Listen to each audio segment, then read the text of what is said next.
नमस्ते ज्ञान रूपाय दीनजनशतारणं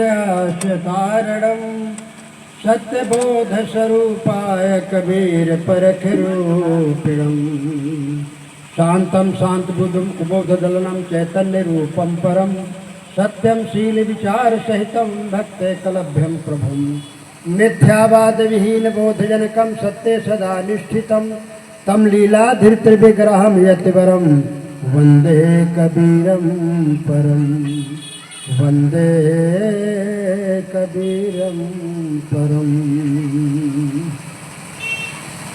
समस्त मंचासीन वंदनीय संत समाज, दूर दराज से आए हुए हमारे समस्त सज्जन वृंद,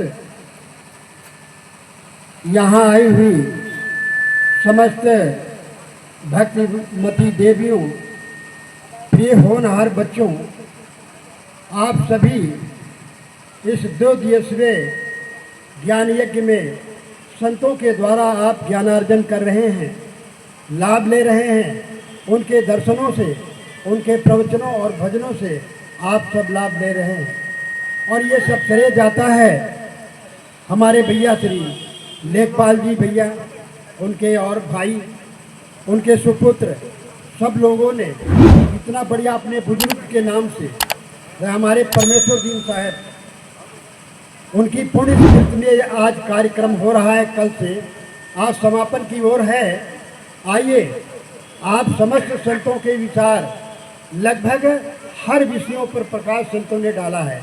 कुछ कहने के लिए बाकी नहीं रखा है। हमें सोचना है, विचार करना है, विवेक करना है, हमारे जीवन में क्या कमियां हैं और किन कमियों के द्वारा हम दुखी हैं, परेशान हैं, लाचार हैं और हम हर समय भटके हुए हैं।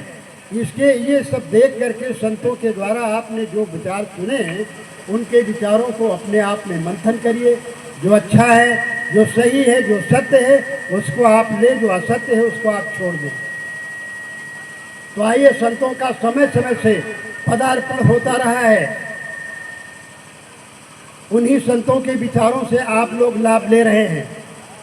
यहाँ इस धरा भूमि पे, इस भारत भूमि पे अनेक संत ऋषियों का जन्म तो हजारों वर्ष पहले हुआ है और बीच में संत समाज का आगमन हुआ। सबसे पहले हम कहेंगे तो इसमें अतिशयोक्ति नहीं होगी, संत समाज के, संत मत के अग्रणी संत सम्राट सदगुरु कबीर हुए हैं हिंदी जगत में मध्यकाल में। और सभी लोग जानते हैं, जितने पढ़े लिखे लोग, टीचर वगैरह और जितने पढ़े लिखे लोग, ये सब जानते हैं कि संतों ने अपने जीवन में क्या किया है। संतों ने सुधार की एक वाहिनी, एक इतना जबरदस्त अभियान चलाया, सुधार का, संहार का नहीं। आप जानते हैं, पुराणों से लेकर स्मृतियों तक इनमें सम्य संहार की भावनाएं, और संहार के लिए भगवान अवतार लेते हैं। संहार करने के लिए भगवान का अवतार गिनाया गया है, सुधार के लिए नहीं, संहार के लिए। और लगभग समस्त हिंदू जगत के देवी देवता अपने अपने हाथों में सब शास्त्र शस्त्र पकड़े हुए हैं। और उनका अवतार किस लिए हुआ है? फला को वध कर दिया जाए, फला को मार डाला जाए, फला की हत्या कर दी जाए, फला को मिटा दिया जाए, चाहे देवी हो चाहे अवतार हो, 24 सब में संहार की भावना दर्शाई गई है। अब हुए हो न हुए हो, लेकिन पुराणों के अनुसार। लेकिन संतों का जो अवतार हुआ है, डॉक्टर हजारी प्रसाद द्विवेदी ने अपने लेख में उन्होंने लिखा है, सच्चे अवतार हैं संत, जो यहाँ आकर के संहार नहीं, सुधार की भावना अपना करके और तमाम दैत्यों को देवता बनाया। ऐसे संत पुरुष समय समय से अवतरित होते रहे हैं। हम गिनाए कहाँ, संत कबीर साहब से लेकर के नानक साहब, दादू दरिया, भीखा पलटू, जगजीवन साहब और तमाम महापुरुष। और अभी वर्तमान में थोड़े दिन शरीर अंत हुआ है, कुछ ही सालों के पहले महाराज जय गुरुदेव जी महाराज, एक शाकाहार का दया करुणा प्रेम का अभियान चला दिया, उसमें करोड़ों लोग दीक्षित हुए, करोड़ों लोगों का सुधार हुआ। संहार नहीं, सुधार की भावना। तो संतों की हमेशा सुधार की भावना रही है और संतों ने बहुत बड़ा सुधार किया है। जैसे अंगुलमाल डाकू, रत्नाकर डाकू, तो बुद्ध उनकी हत्या कर करके नहीं, सप्त ऋषि या वाल्मीकि की हत्या कर करके नहीं कि डाकू मिट जाए, तो डाकू दूसरे पैदा हो जाएंगे। मन का परिवर्तन किया, विचारों का परिवर्तन किया है, उनकी भावनाओं को शुद्ध किया है, उनके संस्कारों को ठीक किया है, उनका संग ठीक किया है, उनका मन वाणी कर्म और चरित्रों को ठीक किया है संतों ने। ये संतों का कर्तव्य है और आज भी वही वाहिनी चल रही है, वही सुधार का अभियान हमारे संत महापुरुष चला रहे हैं। तो आइए हम सब लोग जो भी संतों के द्वारा आपने सुना है, उनके द्वारा हम अपने जीवन में उतारें, जो अच्छाइयाँ हों और जो गलतियाँ हैं, कमियाँ हैं। हम जानते हैं आदमी बिगड़ा है, क्यों बिगड़ा है। साहब कहते हैं कि सबसे पहले आदमी का जन्म होता है तो पवित्र जन्म होता है, पवित्र आत्माएं जन्म लेती हैं, लेकिन उनका वातावरण कैसा मिले, जैसा मिल गया, संग साथ कैसा मिला है, वैसा आहार बुद्धि विचार, कुछ प्रांत, कुछ समाज के हिसाब से, कुछ परिवार के हिसाब से, कुछ संग साथ के हिसाब से, कुछ जैसे माता पिता कर्तव्य कार्य करते हैं या आहार विहार होता है, सोच विचार जैसे होते हैं, उठने बैठने का भाव जैसा होता है, कर्तव्य कर्म करने की जैसी भावना होती है, उसी के अनुसार बच्चे का जो है समझ लीजिए संस्कार और जीवन निर्माण होता है, चरित्र निर्माण होता है, बौद्धिक निर्माण होता है, मानसिक निर्माण होता है, वाणी कई उसी तरह से वाणी निकलती है। इसलिए सबसे पहले संत कबीर साहब ने कहा, जब मेरी चादर बन घर आई रंगरेज को दीना। एक संदेश है निर्गुण में कि जैसे कपास पैदा होता है, मैं देखता हूँ मध्य प्रदेश में गया, छत्तीसगढ़ में घूमा, वहाँ पर कपास पैदा होता है, भारी मात्रा में पैदा होता है, इतने इतने बड़े फूल होते हैं, कपास एकदम मालूम हो छालटी उड़ाई हुई पूरे खेतों में, एक भी लाल नहीं है, किसी रंग का कपास नहीं होता है, वो श्वेत होता है, सफ़ेद होता है। लेकिन जब वो रुई जा करके और जब धुन करके और उसके जब सूत काटे जाते हैं और सूत काटने के बाद वो कपड़े रंगरेज के यहाँ जाते हैं, वो सूत, तब वो रंगरेज जो रंग करने वाला, रंग चढ़ाने वाला, तो वो रंगरेज कैसा रंग चढ़ा दे, जिस तरह का काला पीला नीला जैसा भी रंगरेज चढ़ा दे। साहब कहते हैं, संगत कीजिए साधु की हरे और की ब्याज। इसलिए सबको सावधान करते हैं। तुम अच्छे इंसान बनना चाहते हो, तुम अपनी संतानों को अच्छा बनाना चाहते हो, देव बनाना चाहते हो। एक शराबी भी नहीं चाहता है मेरी पत्नी शराब पिए, मेरा बच्चा शराबी निकले। मैं कितने लोगों को देखा हूँ, बीड़ी सिगरेट स्वयं पीते हैं, अगर डाल दिए वो बीड़ी या आधी सिगरेट पी करके थोड़ी डाल दिए, थोड़ा कस ले करके और बच्चे उठा कर पीने लगते, तो सिगरेट पीने वाला पिता उसके चाटा लगा देता है। देखो सिगरेट पिएगा अभी से, सिगरेट पीने वाले को भी पसंद नहीं है कि मेरा लड़का सिगरेट पिए। शराब पीने वाला शराब, हमारी पत्नी शराब पिए। कितनी ये जो माता बहनें हैं शराबियों से ज़्यादा आजिज रहती हैं, गंजेड़ी भंगेड़ियों से आजिज रहती हैं। ये राग सुहाग मांगा करती ना भीख मांगा करती। करवा बरते हों तो या देवी देवताओं के यहाँ जाती तो ये भीख मांगती कि हमारा राग सुहाग बरकरार रहे, यानी हमारे पति ठीक रहे, शुद्ध रहे, शराबी न हो, गांजा न पिए, भांग न खाए और जुआ न खेले, चोरी न करें। हम भले ही कमाई करके हम खा लें, मजदूरी मेहनत करके, लेकिन हमारा पति किसी की हत्या करके, किसी के गहने और कपड़े किसी की औरत को नंगा करके मेरे को न पहनाए, ये कोई नहीं चाहता। और यही चाहती कि शुद्ध रहे। कितनी मानसिकता बढ़िया, कितनी सोच अच्छी है, तो ध्यान दें। तो इसीलिए साहब कहते हैं कि संगत कीजिए साधु की। साधु का मतलब ये नहीं होता है कि जो भेषधारी हो वही साधु है। जिसने अपने मन वाणी कर्मों को ठीक किया, साध लिया है, सही रास्ते पर चल रहा, चाहे वो गृहस्थी में हो चाहे विरक्ति में हो, वो वन में रहता हो या घर में रहता हो, स्कूल कॉलेज में रहता हो, दुकान मकान में रहता हो, बाजार में करता, व्यापार करता हो, कहीं भी रहता हो, यदि शुद्ध वाणी, शुद्ध कर्तव्य, शुद्ध चरित्र, शुद्ध मन है, शुद्ध विचार है, शुद्ध संस्कार है, तो वो साधु है, वो सज्जन पुरुष है। साधु भेष ही ले लिया लेकिन उपद्रव करता है, बिना गाली के बात ही नहीं करता है, गांजा भांग पीता है, दूसरे को भी नशेबाज बना देता है, स्वयं दम का रोगी बना हुआ है और उसके आसपास जो आया पैर छू लिया बच्चा, गांजे की दम लगाओ थोड़ा, तो बच्चे को भी सिखा देता है, तो कुसंग ही समझो। तो इसलिए साहब कहते संगत कीजिए साधु की, हरे और की व्याधि, तुम्हारे मन की जो व्याधि है, जो पीड़ा है, जो रोग है, जो कसक है, ईर्षा है, द्वेष है, क्रूरता है, हिंसा है की भावना है, दुर्भावना है, कटुता है, ये मन के रोग है, बीमारी है, और ये किसी डॉक्टर के द्वारा इसका शमन नहीं होगा। इसके लिए कोई टिकिया टेबलेट इजाद आज तक नहीं हुए हैं, कोई इंजेक्शन नहीं बना कि कोई क्रोधी व्यक्ति को एक इंजेक्शन लगा दो वो बढ़िया प्रसन्न हो जाए। ऐसा आज तक आया, मेरी नज़र में तो नहीं है, मैंने अध्ययन किया मेडिकल की किताबें, लेकिन मुझे आज तक नहीं मिला कि कोई ऐसा टिकिया टेबलेट या इंजेक्शन लगा दिया जाए तो जो क्रोधी आदमी बेवजह कहीं अपने पत्नी को डांट फटकार बिना वजह मार देता है, और तो और चप्पल जूता अगर पैर में नहीं होते चप्पल जूते को गाली देता, क्रोध करता, साइकिल की चैन उतर जाए तो साइकिल पटक देते हैं, मोटरसाइकिल न स्टार्ट हो तो मोटरसाइकिल को गाली देते, क्रोध करते, लाते मारते। अब ये है कोई है इंजेक्शन की लगा दो भाई, इंजेक्शन लगा दो, टिकिया टेबलेट दे दो, है कोई इलाज है इसका? तो ये मानसिक रोग का इलाज जितने दोष दुर्गुण जीवन में है अपने मन में, वो साधु गुरु सतगुरु वैद्य वचन विश्वास है। गोस्वामी जी ने भी कहा है रामायण में कि सतगुरु संत ही वैद्य है, जो आपके मन की जो पीड़ा है, मन का जो रोग है, उसको दूर करने का संतों के पास ही वो औषधि, वो सज्जन पुरुषों के पास है, वो सत्पुरुषों के पास। कितने सब सज्जन बैठे, कितनी देवियाँ बैठे, मैं नहीं देखता, मेरे को कहना नहीं पड़ा है कल से कि आप लोग बीड़ी न पीजिए, यहाँ पर कोई बीड़ी न पिए, कोई थूकनी न खाए, कोई यहाँ न थूके, कहना ही नहीं पड़ा। मुझे तो ऐसा गांव बहुत बिरले मिलता है, बार बार अनाउंस करना पड़ता, भाई साहब थोड़ा निवेदन है, अपने देवताओं को थोड़ा अगरबत्ती अभी न दें जब तक सत्संग हो, ये हम लोग कहा करते हैं।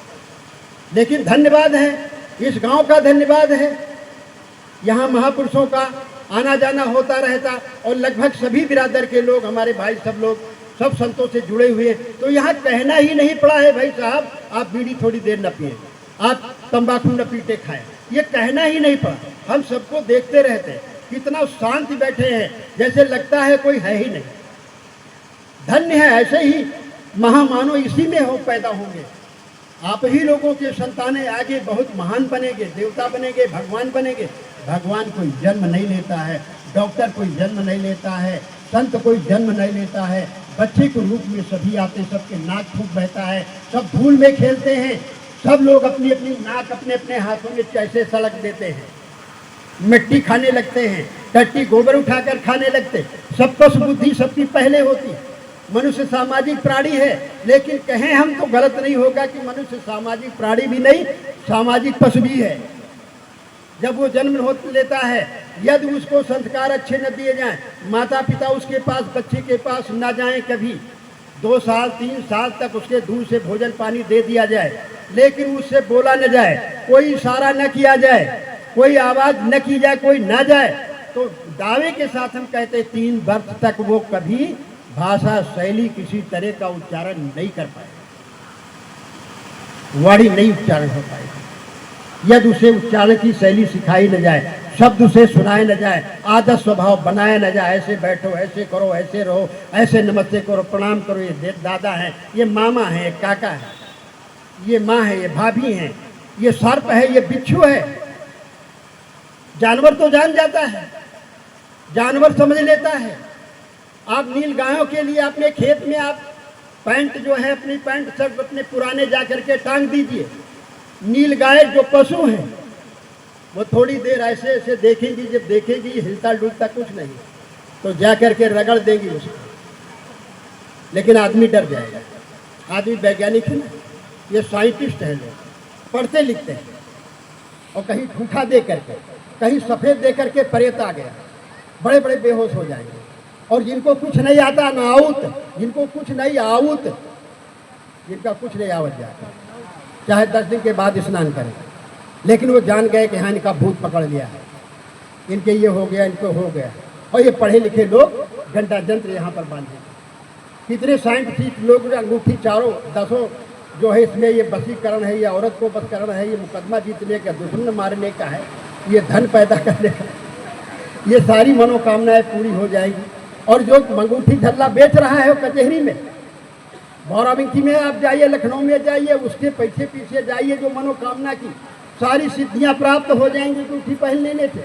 और उसको पीछे पीछे जाए, फुटपाथ पर कहीं बरसाती ताने हुए अपनी गुजर बसर कर रहा है, आज तक उसकी मनोकामनाएं पूरी हुई। वही इस भ्रम में न रहिए। यहाँ इस बारक सिद्धांत में सदगुरु कबीर साहब का एक इतना बड़ा प्रकांड विद्वान, मतलब इतने जो है मतलब उनका ज्ञान है, सूर्य की तरह जो सारे अंधकार को न सारे कूड़े कचरों को जला देते। इसलिए विचार करो, विवेक करो। तो साहब कहते संगत कीजिए साधु की, ज्ञानी पुरुषों की संगत करो। जो बात बात गुस्सा करता, क्रोध करता, गाली बकता है, उन पटांग खा पी लेता है, विचार ही कुछ नहीं करता हमें खाना क्या चाहिए, पीना क्या चाहिए। अरे बैल बाबा 4 दिन तक पानी न दो और उसकी टब में शराब भर दो और छोड़ दो प्यासे को, और अपने टब के पास नांद के पास जाएगा तो पहले कहेगा ऐसे करेगा, आदमी सूंघेगा। शराब दे दो तो कहेगा अरे चलो ठीक है, देवताओं 14 रतन में निकले थे शराब, पी लो चाहे मर जाओ। ये पढ़े लिखे लोग हैं, बुद्धवादी हैं, वैज्ञानिक हैं, साइंटिस्ट हैं, पूरी दुनिया में प्राणी जगत में सबसे श्रेष्ठ हैं, लेकिन खाने पीने में विचार नहीं। एक बैल भी सूंघ लेता है। गधा जाता है तंबाकू के खेत के पास में, सीतापुर में बौना भारी, वहाँ बिहार के लोग ले जाते, तंबाकू की खेती होती। एक सरैया गांव, वहाँ तंबाकू खेती होती, घास आस पास लगी रहती, धोबी गधे को छोड़ देते, वो गधा जाता खेत के किनारे किनारे अपनी घास चर लेता, और तंबाकू भी हरी हरी लगी, घास भी लगी, तो ऐसे सूंघता है, गधा सूंघता मुंह बना देता, लेकिन तंबाकू नहीं खाता। अरे इतना समझता ये अखाद्य है, खाद्य नहीं है। लेकिन हम पढ़े लिखे लोग, हम भाई बुद्धिजीवी हैं, हम सभ्य हैं, हम असभ्य नहीं हैं। हम पढ़ते लिखते हैं, लेकिन तो भी हम अपने इंद्रियों का प्रयोग नहीं करते। भगवान ने सूंघने के लिए 2 नासिका बनाया, बदबू और खुशबू, कान से सुनने के लिए, अच्छे बुरे शब्द सुनने के लिए, गलत शब्द न सुनो जिससे गलत संस्कार, गलत आदतें, गलत बाड़ी जाए। इसलिए और गलत आहार विहार न करो। अरे छोटी सी जीव है, ये ऐसे थोड़ी बना दी गई है, बड़े कायदे से कारीगर ने बनाया है, बहुत अच्छे कारीगर ने बनाया है। ये 32 सिपाही बैठाया हमारे मुंह में, और कभी भी माता बहनें जल्दी जल्दी आधान घन घन घन घन होने लगता तो बड़ी जल्दी जल्दी विचार लेती है माता बहन। अरे यहाँ की नहीं बिठाती, यहाँ की तो बढ़िया बुद्धिमान है। लेकिन हमारे के यहाँ की जो है आधी गिट्टी माटी और जो है धान वान सब छोड़ देती है। और जब कोई मेहमान आ गया, साधु संत आ गया, खाया तो एकदम से खट से आवाज़ हुई, तो घर का आदमी देखता, दांत पीसता है रसोइया की तरफ कि बीले बेचारे नहीं रहो, दादा बेइज्जती कह डाले। लेकिन जब खट से एकदम से कांकड़ पड़ता है, गिट्टी पड़ जाती छिटकी, तो सिपाही कहते गेट आउट, यानी ये 32 सिपाही कहते गेट आउट, यानी जाना नहीं अंदर। तो ये जीभ चाल करके बाहर निकाल देती। आपकी जीभ चलती कि नहीं चलती? बैल जो है आप डाल दीजिए, घास ला करके काट करके लोग डाल देते हैं जड़ सहित, और जड़ अलग कर देता है बैल। बैल जिसको कहा गया बैल, बैल का मतलब बुद्धिहीन, लेकिन बैल भी अलग कर देता है। इसी तरह हमको आपको करना है। संग ज़्यादा नहीं कहेंगे, समय ज़्यादा, कुछ हमारे संतों को यहाँ से प्रस्थान भी करना है और दर्शन दे दिए, धन्यवाद है।